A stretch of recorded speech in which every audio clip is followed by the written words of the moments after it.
ஆண்டவராகிய இயேசு கிறிஸ்துவின் நாமத்தினாலே உங்கள் யாவரையும் இந்த தரிசனத்தின் நேரத்தில் திரும்பவுமாய் சந்திப்பதில் மிகுந்த மகிழ்ச்சி. இந்த நாளுக்கு கர்த்தர் கொடுக்கிற ஒரு தலைப்பு, இயேசுவை காண விரும்புங்கள். இன்னைக்கு நாம் நிறைய சூழ்நிலைகளில் நாம் கீழே விழுந்துட்டோம், நம்ம தூக்கி விடுறதுக்கு ஆள் இல்லைன்னு சொல்கிறோம். நம்ம தேவைகளுடைய பெருக்கம் சோர்ந்து போய் உட்கார்ந்து இருந்துடும். நம்ம சத்துருக்கள் நம்மை மேற்கொள்ளுகிற போது நம்ம சோர்ந்து போயிடும். ஆனால் வேதம் சொல்லுது, இயேசுவை எல்லா சூழ்நிலைமையிலையும் காண விரும்புங்கள். தேவனை ஒவ்வொரு நாளும் நீங்கள் தேடுங்க. கர்த்தரை தேடுறவங்களுக்கு ஒரு நன்மையும் குறைவுபடாது என்று சொல்லி வேதம் சொல்லுகிறது. சங்கீதம் 101 அதிகாரம் 6 சொல்லுகிறது, தேசத்தில் உண்மையானவர்கள் என்னோடு வாசம் பண்ணும்படி என் கண்கள் அவர்கள் மேல் நோக்கமாய் இருக்கும் என்று சொல்லி. இன்னைக்கு தேசத்திலே உண்மையானவர்கள் தேவனோடு கூட வாசம் பண்ணும்படி அவருடைய கண்கள் நோக்கமாய் இருக்கிறதா. இன்னைக்கு வேதம் சொல்லுகிறது, நீங்களும் நானும் தேவனுடைய சமூகத்தில் உண்மை உள்ளவர்களாய் இருந்தோம் என்று சொன்னால் அவருடைய கண்கள் நம்ம மேல நோக்கமாய் இருக்கிறது. இந்த வேளையிலும் வேதத்தில் ஒரு சம்பவத்தை மேற்கோள் காட்ட விரும்புகிறேன். இன்னைக்கு நிறைய சூழ்நிலைமைகளில் தேவனுடைய கண்களை நோக்கி பார்த்தவர்கள், தேவனை நோக்கி பார்த்தவர்கள் ஆசீர்வாதங்களை தங்களுடைய வாழ்க்கையில் பெற்றுக்கொண்டாங்க. சில சமயங்களில் ஒரு சோதனையான வேளையில் தேவனுடைய கண்களும் அவர்களை நோக்கி பார்த்துருக்கு. உதாரணம், வேதத்தில் நாம் வாசிக்கிறோம். ஆதியாகமம் நாம் வாசிக்கும்போது 16 அதிகாரத்தில் 7 நமக்கு ஒரு சம்பவம் தெரியும். அந்த இடத்துல ஆகார் என்கிற அடிமை பெண் அவள் தூரமாய் போகிறாள். அப்போ கர்த்தருடைய தூதரானவர் அவரை வனாந்திரத்திலே சூருக்கு போகிற வழி அருகே இருக்கிற நீரூற்று அண்டையிலே கண்டார் என்று சொல்லி வேதம் சொல்லுகிறது. ஆகார் என்கிற அந்த அடிமை பெண் தன்னுடைய நாச்சியார் இடத்திலிருந்து விலகி அவள் தூரமாய் அவர்களை விட்டு ஓடி போக நினைக்கையில கர்த்தர் அவர்களை கண்டார். கண்டு சொல்லுறாரு, ஆண்டவர் இந்த இடத்துல கேட்கிறாரு, சாராயின் அடிமை பெண்ணாகிய ஆகாரே எங்கே போகிறாய் என்று கேட்டா, நான் என் நாச்சியார் ஆகிய சாராயை விட்டு நான் ஓடி போகிறேன் அப்படின்னு சொல்லி அவள் அந்த வார்த்தைகளை சொல்றான். ஆனா இந்த வசனத்தில் நான் வாசிக்கும் போது கர்த்தருடைய தூதனானவர் அவளை வனாந்திரத்தில் சூருக்கு போகிற அந்த வழியில் அவளை காண்கிறார். இன்னைக்கு அவளை கண்டு நிறைய காரியங்களை அவளோடு கூட பகிர்ந்து கொள்கிறார். அதில் ஒன்று தான் வேதம் சொல்லுகிறது, அவளை பார்த்து சொல்லுகிறார், நீ திரும்ப உன் நாச்சியார் அண்டைக்கு போய் நீ அவள் கீழ் அடங்கி இரு. இன்னைக்கு நல்லா கவனிங்க, நீங்களும் நானும் கர்த்தருடைய சமூகத்தில் கர்த்தரை நோக்கி பார்க்குறவங்களா இருக்கணும். காரியம், கர்த்தருடைய சமூகத்தில் அடங்கி இருக்கிறவர்களாக இருக்கணும். கர்த்தருடைய சமூகத்தில் அடங்கி இருக்கிறவர்களாக இருக்கணும். இன்னைக்கு ஆகாரை பார்த்து அந்த கர்த்தருடைய தூதரானவர் சொல்கிறார், நீ போய் சாரா இடத்துல நீ அடங்கி இரு, நீ அந்த இடத்துல அடங்கி இரு. இன்னைக்கு நிறைய சூழ்நிலைமைகளை கர்த்தருடைய கண்கள் நம்ம மேலே நோக்கமாக இல்லாமல் தூரமாக இருக்குன்னா அதுக்கு ஒரே ஒரு காரியம், நாம் கர்த்தருடைய வார்த்தைக்கு அடங்கி இருக்கிறது கிடையாது, கர்த்தருடைய வார்த்தைகளை கேட்கறது கிடையாது, கர்த்தருடைய சித்தத்தின்படி நம்முடைய வாழ்க்கையை ஒப்பு கொடுக்கிறது கிடையாது. அதுதான் பிரச்சனை.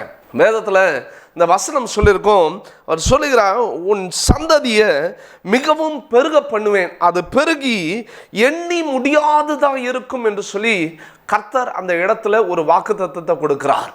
ஆகார் என்கிற ஒரு அடிமை பெண்ணு தான், ஆனால் அந்த இடத்துல தேவனுடைய தூதரானவர் கொடுக்கிற ஒரு வாக்கு தத்துவம், உன் சன்னதியை மிகவும் பெருகப்படுவேன். இன்னைக்கு சோர்ந்து போன நிலைமையில இருக்கலாம், கர்த்தருடைய கண்கள் உங்களை நோக்கி பார்த்து கொண்டு இருக்கு. இன்னைக்கு வேதனையோடு இருக்கலாம், வியாதியோடு கூட இருக்கலாம், வறுமையோடு கூட இருக்கலாம்.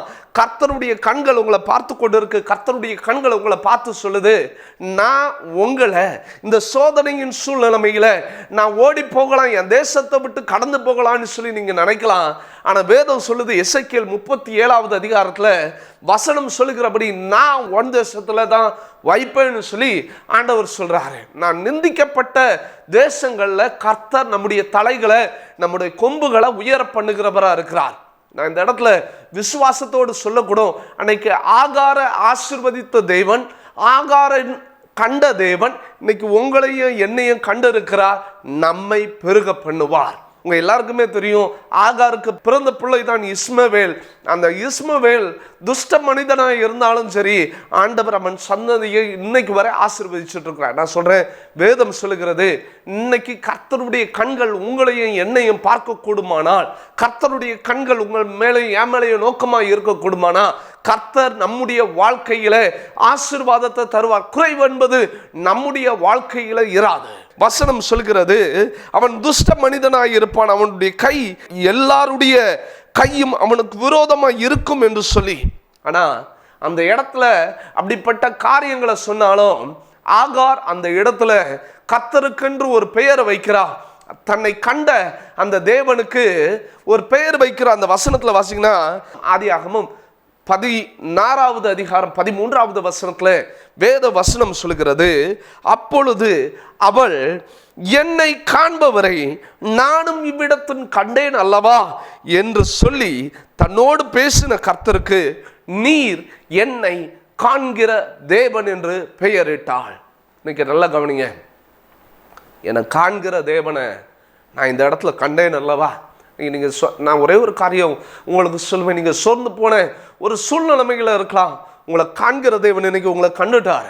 உங்கள் துக்க நாட்கள் முடிஞ்சு போச்சு. இதுவரைக்கும் நீங்கள் துன்பத்தின் பாதையில் கடந்து சென்றிருக்கலாம். துன்பத்தை எல்லாம் கர்த்தர் இன்பமாய் மாற்றுவார். ஏனென்று சொன்னால், கர்த்தருடைய கண்கள் உங்கள் மேலே நோக்கமாக இருக்குது. கர்த்தருடைய கண்கள் உங்களை பார்த்துடுச்சு. இனி உங்கள் வாழ்க்கையில் பிரச்சனைகள் கிடையாது, தீமைகள் கிடையாது, துன்பங்கள் கிடையாது, வியாதிகள் கிடையாது, வறுமைகள் கிடையாது. உங்கள் துக்க நாட்கள் எல்லாம் முடிஞ்சு போச்சு. இதுவரை பிழி சூனியத்தின் கட்டுகளுக்குள்ளே நீங்கள் கடந்து சென்றிருக்கலாம். மந்திரத்தின் சூனியங்களின் கட்டுகளுக்குள்ளே கடந்து சென்றிருக்கலாம். கர்த்தர் சொல்லுகிற வார்த்தை, கர்த்தர் உங்களை கண்டுட்டாரு.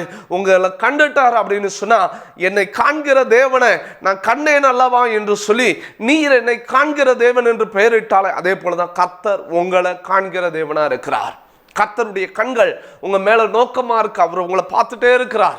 நீதிமானுக்கு வருகிற துன்பங்கள் அநேகமா இருக்கும். கர்த்தர் அவைகள் யாவற்றிலிருந்து அவனை விடுவிக்க வல்லவரா இருக்கிறார். விசுவாசத்தோடு கூட வேளையில நான் சொல்லுகிறேன். தொடர்ந்து அந்த வசனங்களை வாசிக்கும் போது, ஆகையால் அந்த துறவு பெயர் லகாயிரோ என்று எண்ணப்பட்டது என்று சொல்லி வேதம் சொல்லுகிறது. வேதம் அதை தான் சொல்லுது, என்னை காண்கிற தேவன். இன்னைக்கு கர்த்தர் உங்களையும் என்னையும் காண்கிற தேவனா இருக்கிறார். வேதம் சொல்லுகிறது, நீங்க பாதாளத்துல படுக்கையை போட்டாலும் கர்த்தர் அங்கேயும் இருக்கிறாரு. நீங்க அவருடைய சமூகத்தை விட்டு நீங்க ஓடி ஒளிஞ்சாலும் சரி, நீங்க சமுத்திரத்துக்குள்ள போய் ஒளிஞ்சாலும் சரி, நீங்க ஒருவேளை, நாங்கள் சமீபத்தில் இந்த வார்த்தையை பேசும்போது, என்னுடைய சபையில் பேசி கொண்டு இருக்கும்போது நான் சொன்னேன், இன்றைக்கி நிறைய பேர் செவ்வாய் கிரகத்தை நோக்கி போய் கொண்டு இருக்கிறாங்க. ஒருவேளை செவ்வாய் கிரகத்தில் போய் வீடை கட்டினாலும் கர்த்தருடைய கண்கள் அங்கே நோக்கமாக தான் இருக்குது. செவ்வாய் கிரகத்தில் போய் பாவத்தை செஞ்சாலும் கர்த்தருடைய கண்கள் பார்த்துட்டே இருக்கு. இன்னைக்கு நான் சொல்கிறேன், வேதம் சொல்கிறது இதுதான், துஷ்ட மனிதனாய் பிறக்க போகிறான் அப்படின்னு தெரிஞ்சும் கர்த்தர் அவனை ஆசீர்வதித்தார். வேதத்தில் நான் இன்னொரு அதிகாரத்தை மேற்கோள் காட்ட விரும்புகிறேன். ஆதியாகமம் 21வது அதிகாரத்தில் 14வது வசனம் சொல்லுகிறது, ஆபிரகாம் அதிகாலையிலே எழுந்திருந்து அவன் துருத்தியிலே தண்ணீரையும் எடுத்து ஆகாருடைய தோளின் மேலே பிள்ளையை வைத்து அவகிட்ட என்ன சொன்னான்னு, நீ இந்த இடத்த விட்டு போயிரு, அனுப்பிவிட்டான். அந்த இடத்த விட்டு அனுப்பி வைக்கலாம். வேதம் அதை தான் சொல்லுது. அவளை துருத்தி நிறைய தண்ணீரை கொடுத்து பிள்ளைய கையில் கொடுத்து அனுப்பிட்டான். வேதம் சொல்லுது, அவள் புறப்பட்டு போய் பெயர் சபா வனாந்தரத்தில் அலைந்து திரிந்தாள். இன்னைக்கு அதே ஆகார் தான். அவள் சொன்னா, நீர் என்னை காண்கிற தேவன் சொன்ன அதே ஆகார் இன்று ஆபிரகாம் அந்த இடத்துல இருந்து அவளை அனுப்பி வைத்த உடனே அந்த வனாந்தரத்தில் சுற்றி திரிந்த அவள் துருத்தியில் இருந்த தண்ணீர் செலவழிந்த பின்பு அவள் பிள்ளைய ஒரு செடியின் கீழே போட்டுட்டு, பிள்ளை சாகிறத நான் பார்க்க மாட்டேன் அப்படின்னு சொல்லி அம்பு பாய்கிற தூரத்திற்கு நேராக கடந்து சென்று அந்த இடத்துல நின்று, வேதம் சொல்லுது, சத்தமிட்டு அழுதா. அவ உட்கார்ந்து சத்தமிட்டு அழுதா. அன்னைக்கு சொல்றேன், நீங்க கர்த்தருடைய சமூகத்துல கர்த்தருடைய கண்களை மாத்திரம் நோக்கி பார்த்து நீங்க உண்மையா நீங்க அழுது ஜெபிக்கிற போது கர்த்தர் உங்க வாழ்க்கையில ஒரு அற்புதத்தை செய்வார். அன்னைக்கு தன்னுடைய பிள்ளை சாகிறத அவள் பார்க்க விருப்பப்படவில்லை. நீங்க இன்னைக்கு ஒருவேளை அதே போன்ற ஒரு சூழ்நிலைமைகளுக்குள்ள இருக்கலாம். வியாதியிலே படுத்திருக்கிறவர்களை காணக்கூடாதபடி ஐயோ இவர்கள் மரணத்தை நான் எப்படி பார்ப்பேன் என்று சொல்லி யோசனை பண்ணி கொண்டிருக்கலாம். கர்த்தர் இந்த மாலை வேளையில உங்களோடு கூட பேசுகிற காரியம், கர்த்தர் என்ன தெரியுமா பண்ண போறாரு? உங்க வாழ்க்கையில ஒருவேளை ஐயோ இவர்கள் ரொம்ப கஷ்டப்பட்டு படுத்த படுக்கையா இருக்காங்களே, நீங்க அழுது கொண்டு இருக்கலாம். கர்த்தர் கண்கள் உங்களை பார்க்க போது. வேதம் சொல்லுகிறது, தேவன் பிள்ளையின் சத்தத்தை கேட்டால் தேவதூதன் வானத்திலிருந்து ஆகாரை கூப்பிட்டு, ஆகாரே என்ன சம்பவித்தது? பயப்படாதே, பிள்ளை இருக்கும் இடத்துல தேவன் அவன் சத்தத்தை கேட்டார். நீ எழுந்து பிள்ளையை எடுத்து அவனை உன் கையினால் பிடித்து கொண்டு போ, அவனை பெரிய ஜாதி ஆக்குவேன் என்றார். நல்லா கவனிச்சு பாருங்க. கர்த்தர் ஆகாருடைய அழுகுரலை காட்டிலும் அந்த பிள்ளையுடைய சூழ்நிலைமையை பார்க்கிறார். அந்த பிள்ளையுடைய தேவன் பிள்ளையுடைய சத்தத்தை கேட்கிறாரு. ஒருவேளை அந்த தண்ணீர் இல்லாததுனால அது வாடி போய் சோர்ந்து போய் படுத்து அந்த குழந்தை அந்த பிள்ளை வேதனையோடு கூட அழுது இருக்கலாம். அந்த சத்தத்தை கர்த்தர் கேட்டார். இன்னைக்கு தேவ பிள்ளைகளாகிய உங்களுடைய சத்தத்தை கர்த்தர் கேட்கிறாரு. ஏன் அப்படின்னா அவருடைய கண்கள் உங்க மேல நோக்கமா இருக்கு. கர்த்தருடைய கண்கள் உங்க மேல நோக்கமா இருக்கிறதுனால அன்னைக்கு ஆகாரின் பிள்ளைய அவ அம்பு பாய்கிற தூரத்துக்கு நேராக கடந்துட்டு அவன் நேராக போனா ஒரு உட்கார்ந்து அழுதாள்னு தான் வேதம் சொல்லுது. அவளுடைய அழுகையை காட்டிலும் பிள்ளையுடைய அழுகுரல் கர்த்தருடைய சமூகத்தில் எட்டுனது. ஏன்னா பிள்ளைக்கு கர்த்தர் முன்பதாகவே வாக்குத்தத்தம் பண்ணிட்டாரு, இவனை நான் பெரிய ஜாதியாக்குவேன். ஒருவேளை இந்த சூழ்நிலைமைகள்ல நீங்க அழுது கொண்டு இருக்கலாம், சோர்ந்து போயிருக்கலாம். ஆனா ஆண்டவர் உங்களுக்கு ஒரு வாக்குத்தத்தத்தை கொடுக்கிறாரு. என்ன தெரியுமா? ஏற்கனவே உங்களுக்கு வாக்குத்தத்தத்தை நிறைய கொடுத்திருக்கிறாரு. நிறைய வசனங்கள்னால உங்களோடு கூட பேசியிருக்கிறாரு. அதை நிறைவேற்றுறது வரைக்கும் உங்க ஜீவனை எடுக்க மாட்டார். கர்த்தர் உங்க வாழ்க்கையில உங்க வாக்குத்தத்தம் நிறைவேறுகிற வரைக்கும் உங்க ஜீவனை எந்த மனுஷனோ சரி எந்த சாத்தானோ தொட அதிகாரம் கிடையாது. வேதம் சொல்லுகிறது, தேவன் அவளுடைய கண்களை திறந்தார். அப்பொழுது அவள் ஒரு தண்ணீர் துறவை கண்டு போய் துருத்தியிலே தண்ணீரை நிரப்பி பிள்ளைக்கு கொடுத்தார். தேவன் பிள்ளையுடனே இறந்தார். தேவன் பிள்ளையுடனே இருந்தார். நான் இன்னைக்கு ஒரே ஒரு காரியத்தை சொல்வேன். தேவன் உங்களோடு கூட இருந்தார் அப்படின்னு சொன்னா, உங்களுடைய சத்தத்தை கேட்கிறார்னு சொன்னா கண்டிப்பா பதில் அளிப்பார். கர்த்தர் வனாந்தரத்தில் நீங்கள் போய் சத்தம் போட்டாலும் சரி, நீங்கள் ஒரு பாதாளத்தில் போய் சத்தம் போட்டாலும் சரி, உங்களுடைய சத்தத்தை கர்த்தர் கேட்டு அதற்கான பதிலை தருவார். நம் வேதத்தில் வாசிக்கிறோம், யோபையை குறித்து வாசிக்கும் போது அவன் உத்தமனும் சன்மார்க்கனும் தேவனுக்கு பயந்து பொல்லாப்புக்கு விலகுறவனுமாய் இருந்தான். கர்த்தர் பார்த்துட்டே இருந்தார். அவன் ரொம்ப நல்லவன், அவனை போல ஒரு நல்லவன் கிடையாது. அவன் எல்லாவற்றிலும் உத்தமமாக நடந்தான். ஆனால் தேவனுடைய கண்கள் அதை பார்த்துட்டே தான் இருந்தது. அதே சமயம் பிசாசுனுடைய கண்ணும் அவனை பார்த்து கொண்டே தான் இருந்தது. அங்கே பிசாசு பார்த்தீங்க அப்படின்னு சொன்னா அவன் குடும்பத்தில் ஒரு மோசமான சூழ்நிலைமையை கொடுத்து அவன் மொத்த காரியத்தையும் இழந்து போனாலும் விசுவாசத்தை மாத்திரம் விடலை. இன்னைக்கு நான் ஒரே ஒரு காரியம் உங்களுக்கு சொல்லக்கூடுமான ஒரே ஒரு காரியம், நீங்க உங்களை காண்கிற தேவனை மாத்திரம் பாருங்க. நீங்க உங்களை காண்கிற தேவனை மாத்திரம் பார்த்தீங்கன்னா உங்க தேவைகளை எல்லாவற்றையும் தேவன் சந்திப்பார்.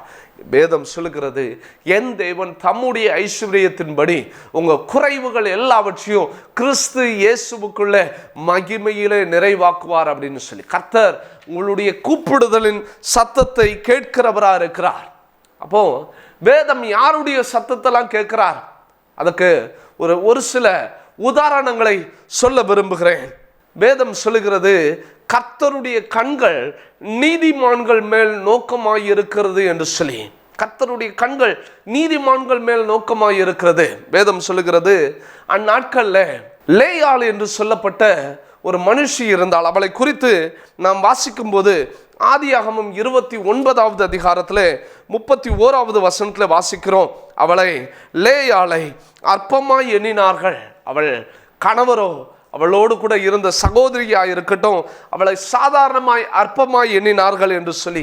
இன்னைக்கு வேதம் சொல்கிறது கர்த்தர் யாரெல்லாம் தெரியுமா பார்க்குறாரு?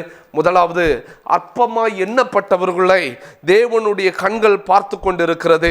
வேதம் சொல்லுகிறது ஆதியாகமம் 29வது அதிகாரத்தில் 31வது வசனத்தில், லேயாள் அற்பமாய் எண்ணப்பட்டாள் என்று கர்த்தர் கண்டு அவள் கற்பம் தரிக்கும்படி செய்தாள், ராகேலோ மலடியாய் இருந்தாள் என்று சொல்லி வேதம் சொல்லுகிறது. நமக்கு எல்லாருக்குமே தெரிந்த பகுதி தான் இது. ரொம்ப நான் விளக்கி சொல்லணும்னு இல்லை. வேதம் சொல்லுகிறது யாக்கோபு லேயாளை காட்டிலும் ராகேலை அதிகமாக நேசித்தான். லேயாள் கூச்ச பார்வை உள்ளவளாக இருந்தா, ஆனால் லேயாளை காட்டிலும் ராகேலை வேதம் சொல்லுது அவன் அதிகமாக நேசித்தான் அப்படின்னு சொல்லி. அப்போ லேயாள் அற்பமாய் எண்ணப்பட்டாள். இன்னைக்கு நான் சொல்றேன், நீங்க ஒருவேளை நீங்க வாழ்கிற இடத்துல, நீங்க போகிற சபையில, நீங்க எந்த இடத்துல உங்க உறவினர்கள் மத்தியில நீங்க அற்பமாய் எண்ணப்படலாம். அற்பமாய் எண்ணப்படுகிறவர்களை கர்த்தருடைய கண்கள் கண்டு கொண்டு இருக்கிறது. கர்த்தருடைய கண்கள் அற்பமாய் எண்ணப்பட்டவர்களை காண்கிறது. கர்த்தருடைய கண்கள் அற்பமாய் எண்ணப்பட்டவர்களை மேல உயர்த்துகிறது. வேதம் சொல்கிறது அவள் அற்பமாய் எண்ணப்பட்டாள். லேயாள் கர்ப்பவதி ஆகி ஒரு குமாரனை பெற்றால், கர்த்தர் என் சிறுமையை பார்த்தருளினார், இப்பொழுது என் புருஷன் என்னை நேசிப்பார் என்று சொல்லி அவனுக்கு ரூபன் என்று சொல்லி பெயர் எடுக்கிறான். எனக்கு ஆண்டவர் ஒரு பிள்ளையை கொடுத்துட்டாருங்க, என்னையாவது எனக்கு ஒரு பிள்ளையை கொடுத்துட்டாரு, இதுக்காக என் கணவர் என்ன அதிகமாக என்னை நேசிக்க மாட்டாரா அப்படின்னு சொல்லி ரூபன் அப்படின்னு சொல்லி பெயர் வைக்கிறான். வேதம் சொல்லுகிறது மறுபடியும் அவர் கர்ப்பவதியாகி ஒரு குமாரனை பெற்று நான் அற்பமாய் எண்ணப்பட்டதை கர்த்தர் கேட்டருளி இவனையும் எனக்கு தந்தார் என்று சிமியோன் என்று பெயரிட்டார். இன்னைக்கு நல்லா கவனிங்க, வேதம் சொல்லுது அவ அற்பமாய் எண்ணப்பட்டா. ஒவ்வொரு குழந்தை அவளுக்கு கர்த்தர் கொடுக்கும் போதும் அற்பமாய் எண்ணப்பட்டா. அவ சொல்லுகிற காரியம், நான் அற்பமாய் எண்ணப்படுறேன், நான் அற்பமாய் எண்ணப்படுறேன். நான் சொல்றேன், நீங்க ஒருவேளை அற்பமாய் எண்ணப்பட்டவர்களா இந்த உலகம் பார்க்கலாம், ஆனா அற்பமான ஆரம்பத்தை அசால்ட்டா பண்ணுவது யாரும் பண்ண முடியாது. இன்னைக்கு அற்பமாம் எண்ணப்படுகிற உங்களை கர்த்தர் சரியாய் உயர்த்துவார். இன்னைக்கு வேதம் சொல்கிறது அதற்கு பின்பதாகவும் வேதத்தில் நாம் வாசிக்கிறோம், பின்னும் அவள் கர்ப்பவதியாகி ஒரு குமாரனை பெற்று என் புருஷனுக்கு 3 குமாரனை பெற்றபடியால் அவர் இப்பொழுது என்னோடு சேர்ந்திருப்பார் என்று லேவி என்று பெயரிட்டார். பின்பு யூதா பிறக்கிறார். இப்படி ஒவ்வொரு காரியம் வேதம் சொல்லுது. திரும்ப ஆதியாகமம் 30வது அதிகாரத்தில் நாம் வாசிக்கும் போது தேவன் லேயாளுக்கு செவி கொடுத்தார், அவள் கர்ப்பவதியாகி யாக்கோபுக்கு 5ஆம் குமாரனை பெற்றாள் என்று சொல்லி. இப்படி அவளை அற்பமாய் எண்ணப்பட்ட அந்த லேயாளை கர்த்தருடைய கண்கள் கண்டது. இன்னைக்கு உங்களை கர்த்தருடைய கண்கள் காணுதா? நீங்கள் ஒருவேளை பாஸ்டர் நான் ரொம்ப நாளாக ஜெபம் பண்ணிட்டு இருக்கேன், என் வாழ்க்கையில் ஒரு நன்மை நடக்கலை, கர்த்தர் எனக்கு குழந்தை பாக்கியம் இல்லைன்னு சொல்லி ஒருவேளை இதை கேட்டுக்கொண்டிருக்கிற நீங்கள் ஜெபித்து கொண்டிருக்கலாம். கர்த்தர் லேயாள அற்பமாய் எண்ணப்பட்ட லேயாளுக்கு ஆசீர்வாதத்தை தந்த தேவன் உங்களுடைய வாழ்க்கையிலும் உங்கள் சிறுமையிலிருந்து கர்த்தர் உங்களை உயர்த்துவார். உங்களை ஒரு நாளும் தாழ்ந்து இருக்க பண்ண மாட்டாரு, உங்களை உயர்த்துகிற தேவனா இருக்கிறார். வேதம் சொல்லுகிறது ஆதியாகமம் 30வது அதிகாரத்தில் 20வது வசனத்தில், தேவன் எனக்கு நல்ல ஈவை தந்தார், என் புருஷனுக்கு நான் 6 குமாரனை பெற்றபடியால் இப்பொழுது அவர் என்னுடைய வாசம் பண்ணுவார் என்று சொல்லி செபிலோன் என்று பெயரிட்டாள். ஆக மொத்தம் கர்த்தர் அவளை ஆசீர்வதிச்சு 6 ஆண்களையும் பெண்ணாகிய தீனாலையும் கர்த்தர் கொடுத்தார். ஒரு பெண், 6 ஆண் ஒரு பெண். நல்லா யோசனை பண்ணி பாருங்க. இன்னைக்கு அற்பமாய் எண்ணப்பட்டவர்களை கர்த்தருடைய கண்கள் கண்டு கொண்டு இருக்கிறது. வேதம் சொல்லுகிறது மத்தேயு 18வது அதிகாரம் 10வது வசனத்தில், இந்த சிறியரில் ஒருவனையும் அற்பமாய் எண்ணாதபடிக்கு எச்சரிக்கையாயிருங்கள். அற்பமாய் எண்ணாதுங்க, யாரையும் அற்பமாய் எண்ணாதுங்க. நீங்களும் உங்களை நீங்களே தாழ்த்தி கொள்ளாதுங்க. நிறைய சூழ்நிலைகளில் நம்ம அற்பமாக என்றோம், ஐயோ நான் என்னையா அதுக்கு ஒன்றத்துக்கும் உபயோகத்தில். நீங்கள் அது அற்பம் இல்லை, நீங்கள் ரொம்ப தாழ்த்தி போகிறீங்க. நான் தாழ்த்துனா உயர்த்தப்படுவேன் இல்லை. நான் சொல்கிறேன், நீங்களும் நானும் இயேசு ராஜாவுடைய பிள்ளைகள், நம்ம அற்பமாய் எண்ணப்பட்டவர்கள் அல்ல. வேதம் சொல்லுகிறது 1 கொரிந்தியர் 1வது அதிகாரம் 28வது வசனத்துல உள்ளவைகளை அவமாக்கும்படி உலகத்தின் இழிவானவைகளையும் அற்பமாய் எண்ணப்பட்டவைகளையும் இல்லாதவைகளையும் தேவன் தெரிந்து கொண்டார் என்று சொல்லி, இன்னைக்கு அற்பமாய் எண்ணப்பட்டவர்களை தேவன் தெரிந்து கொண்டார். நீதிமொழிகள் 30வது அதிகாரம் 24 முதல் 28 இந்த வசனங்களை வாசிக்கும் போது, பூமியிலே சிறியவைகளாயிருந்தும் மகா ஞானமுள்ளவைகள் என்று சொல்லி 4 சிறிய ஜீவன்களை குறித்து சொல்வார். அற்பமான ஜந்து, கோடை காலத்திலே எறும்பு தன்னுடைய ஆகாரத்தை சேர்த்து வைக்கிறது, அது அற்பமான ஜந்து தான். ஆனால் பார்த்தீங்கன்னா கர்த்தர் அந்த அற்பமான ஜந்துக்கு வேதம் சொல்லுகிறது 25வது வசனத்தில் அந்த எறும்பை குறித்து அற்பமான ஜந்து. நீதிமொழிகள் 30:25 அற்பமான ஜந்தா இருந்தாலும் அது கோடை காலத்தில் ஆகாரத்தை சேர்த்து வைக்குது. வேதம் கூட சொல்லுது, நீதிமொழிகள் 6வது அதிகாரம் 6வது வசனம், அந்த அற்பமான ஒரு ஜந்துவை தான் நமக்கு ஆண்டவர் உதாரணமாக கொடுக்குறாரு. சோம்பேறியே, எறும்பின இடத்துல போய் நீ சுறுசுறுப்பை கற்றுக்கொள் என்று சொல்லி அந்த அற்பமான ஜந்து அதன் வழியை பார்த்து நீ ஞானத்தை கற்றுக்கொள்ளு, சுறுசுறுப்பை கற்றுக்கொள்ளுன்னு சொல்லி சாதாரண சின்ன அற்பமாய் எண்ணப்படுற எறும்பை தான் ஆண்டவர் உங்களுக்கும் எனக்கும் சில சமயங்களில் உதாரணமாக சொல்கிறாரு. என்ன தெரியுமா? அற்பமாக எண்ணப்படுற எறும்பு.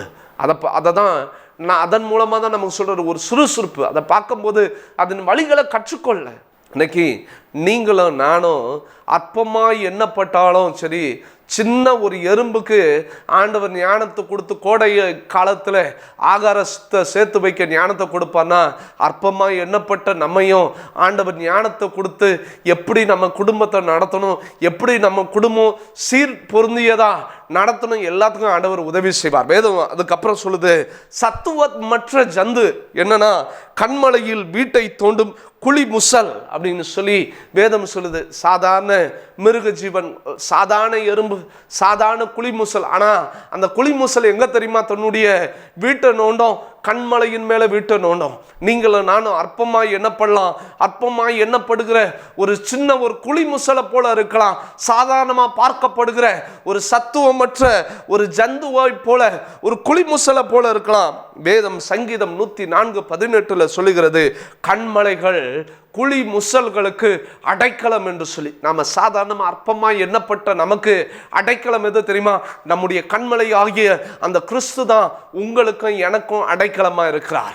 அவரை அடைக்கலமாய் கொண்டோம் அப்படின்னு சொன்னால் கர்த்தர் நம்முடைய வாழ்க்கையில் எல்லா காரியத்தையும் நன்மையானதை செய்வார். வேதம் சொல்கிறது, நன்மையான எந்த ஈவும் பூரணமான எந்த வரமும் வரத்திலிருந்து உண்டாகி ஜோதிகளின் பிதாவினிடத்திலிருந்து வந்து இறங்கும்னு சொல்லி எனக்கு விசுவாசத்தோடு சொல்கிறேன்.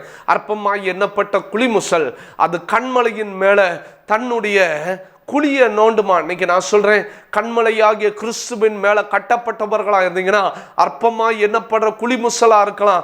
ஆனால் கர்த்தர் இந்த குழிமுசல் எவ்வளோ கடினமான கண்மலை, அந்த கண்மலையை நோண்டி அதுக்குள்ளே தான் அது தங்குது. நீங்களும் நானும் கண்மலைக்குள்ளே தான் நம்ம தங்க போகிறோம். நம்ம கண்மலையாகிய கிறிஸ்துவிலே நாம் வாசம் பண்ணுகிறவர்களாய் மாற வேண்டும். வேதம் சொல்லுகிறது, அதுக்கு அடுத்த வசனங்களே 27வது வசனத்தில், ராஜா இல்லாவிட்டாலும் பவுஞ்சு பவுஞ்சாய் செல்லுகிற வெட்டுக்கிளி என்று சொல்லி. யோவேல் 2வது அதிகாரம் 25வது வசனம் சொல்லுகிறது, பெரிய சேனையாகிய வெட்டுக்கிளிகளும் அப்படின்னு சொல்லி. அப்போ சின்ன ஒரு வெட்டுக்கிளி தான் நம்ம சொல்லுவோம். ஆனால் அந்த சின்ன வெட்டுக்கிளி ஒரு கூட்டமாக வந்ததுன்னா, அற்பமாய் எண்ணப்படுகிற ஒரு சின்ன வெட்டுக்கிளி ஒரு கூட்டமாக சேர்ந்ததுன்னா, எவ்வளோ பெரிய வயலாக இருந்தாலும் சரி, எவ்வளோ பெரிய செடிகள் இருந்தாலும் சரி, கொஞ்ச நேரத்தில் அதை அரிச்சு சாப்பிட்றோம். நீங்கள் நான் சொல்கிறேன், நீங்களும் நானும் ஆண்டவர் எதிர்பார்க்கறது என்ன தெரியுமா? நம்ம அற்பமாக எண்ணப்படலாம், ஆனால் உங்கள் குடும்பம் அற்பமாக எண்ணப்படலாம். ஆனால் நீங்கள் எல்லாம் கூடி சேர்ந்து ஜெபிக்கிற சமயங்களில் நீங்கள் கூடி சேர்ந்து ஜெபிச்சிங்கன்னா சாதாரண வெட்டுக்கிளின்னு நினைக்கிறாங்க. ஆனால் அது பவுஞ்சு பவுஞ்சா போகுது. அந்த பவுஞ்சு பவுஞ்சா போகிற வெட்டுக்கிளி எப்படி அந்த மொத்த இடங்களையும் அரிச்சு போடுதோ, அதே போல தான் நீங்கள் கூடி நீங்கள் ஜெபிக்கிற போது கர்த்தர் உங்களை அற்பமாக எண்ணப்படுற உங்களை கர்த்தர் உயர்த்துவார். கர்த்தர் உங்களுக்கு எதிராய் வருகிற ஆயுதங்களை நொறுக்கி போட கர்த்தர் உதவி செய்வார். வேதத்தில் கடைசியாக சொல்லுகிறது 28வது வசனம், நீதிமொழிகள் 30:28, தன் கையினால் வலை பின்னி அரண்மனையில் இருக்கிற சிலந்தி பூச்சியுமே. இந்த 4 ஜீவன்கள் சிலந்தி பூச்சி, இன்னைக்கு நல்லா கவனிங்க, சிலந்தி பூச்சி எவ்வளோ பெரிய அரண்மனையாக இருந்தாலும் வீட்டை அந்த இடத்துல கேட்ட அதனுடைய கூட்டை, அதனுடைய வலைய, அரண்மனையாக இருந்தாலும் சரி, எங்கே இருந்தாலும் சரி, அதை சிலந்தி அந்த இடத்துல அதனுடைய வலையை கட்டும். அதே போல தான் நான் சொல்கிறேன், எந்த சூழ்நிலைமைகளில் நீங்கள் போனாலும் சரி, கர்த்தர் உங்கள் கூட இருந்தார்னு சொன்னால் நீங்கள் எப்படிப்பட்ட அரண்மனைகளாக இருந்தாலும் சரி அதை சுதந்தரிக்கும்படி செய்வாங்க. ஆனால் ஒரே ஒரு காரியம்தான், சாதாரணமாய் எண்ணப்படுகிற எறும்பு அதனிடத்திலிருந்து ஞானத்தை கற்றுக்கொள்ளுங்க.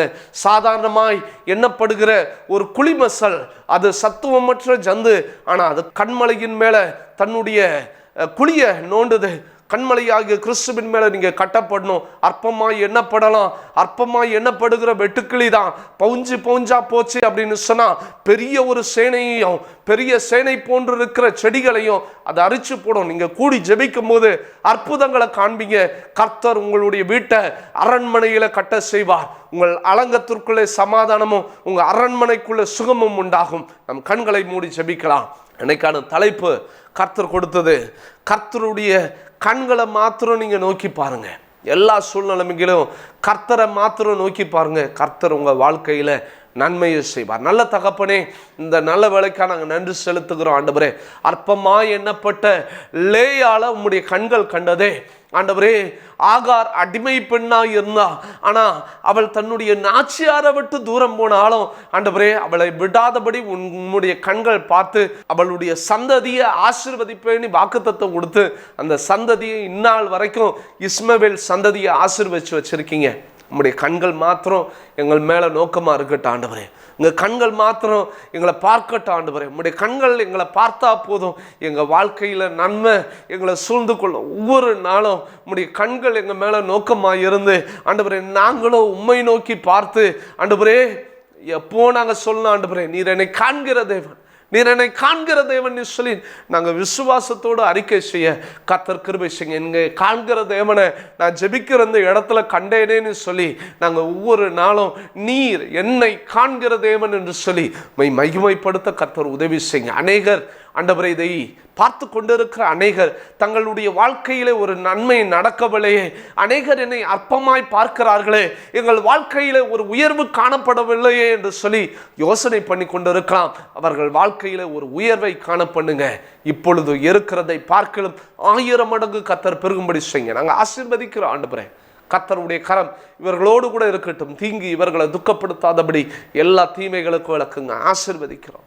எல்லா துதிக்கான மகிமை எல்லாம் நாங்கள் உமக்கே செலுத்துகிறோம். நீங்கள் பெருகணும், நாங்கள் சிறுகணும். இயேசுவின் மூலம் ஜெபங்களும் நல்ல பிதாவே, ஆமேன் ஆமேன். கர்த்தர் உங்களை ஆசீர்வதிப்பார். கர்த்தர் உங்களை காண்கிற தேவனாக இருக்கிறார். அவர் உங்களை கண்டுட்டாரு. கண்டிப்பாக உங்கள் வாழ்க்கையில் ஒரு அற்புதத்தை அடையாளத்தை செய்வார். கர்த்தர் உங்களை ஆசீர்வதிப்பார். God bless you. அன்பிற்குரியவர்களே, எங்களோடு நீங்கள் தொடர்பு கொள்ள pastor Princelin Mernaul, Christ for India church, எழுமையின் Kottur, Kanchipuram. Cellphone 9962226729. Email princelymernaul@gmail.com.